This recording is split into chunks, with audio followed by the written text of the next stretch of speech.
Hey ABC family, happy Wednesday. Hope you're having a great week. Bringing you this midweek recharge from Exodus chapter 2. So Sunday morning, we read Exodus chapter 2 and we considered the important topic of God's will.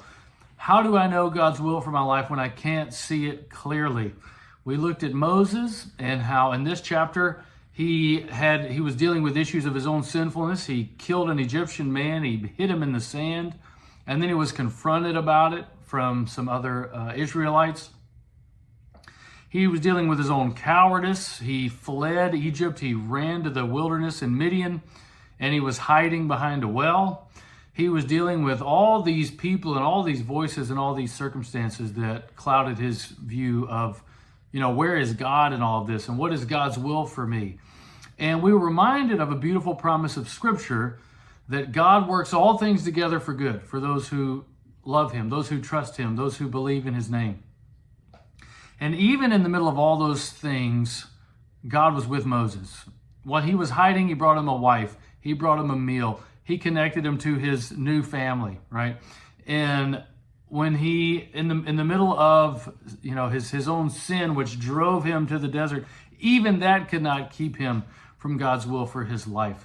So in your life this week, whatever circumstances you're in the middle of that may be confusing, that may be discouraging, that may be disorienting, that may be clouding your picture of where is God in this, I want to encourage you the way we talked Sunday morning to hold fast to the promises of Scripture, right? That God is working together all things for good, that God will never leave you or forsake you, that even though, as Jesus promised, you will have trouble in this world, you can still and you should still be of good cheer, because Jesus has overcome the world, and he is in you, and he is with you, and the same power that raised Jesus from the dead lives in you. So what I want you to do this week is an exercise we talked about Sunday morning. Looking yourself in the mirror and saying something to the effect of, I don't care how you think about this. It doesn't matter how you feel about this. Subordinate your feelings to what God says. This is what God says. And then remind yourself of some of those promises of Scripture.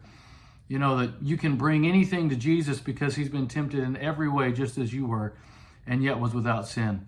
And that even when you can't see God's hand and you don't know what his will is for you in a situation, you can certainly trust in him and you can know that he's there, right? And you can turn to him at any point. And even if you flee to the wilderness of Midian and hide behind a well, God knows exactly where you are, and he still has the wife, and he still has the in-laws, and he still has his purpose and his plan for your life.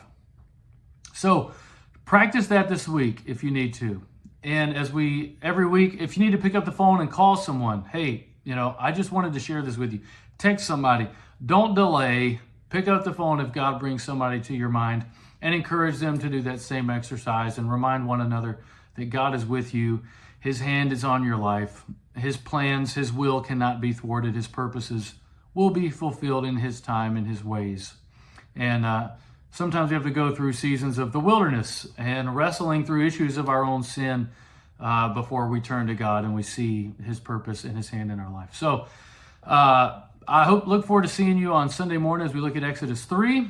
Whoever you pick up the phone and call or text, please invite them to join us as we consider this important book of Exodus this year. So God bless you, be encouraged, and I'll see you Sunday morning.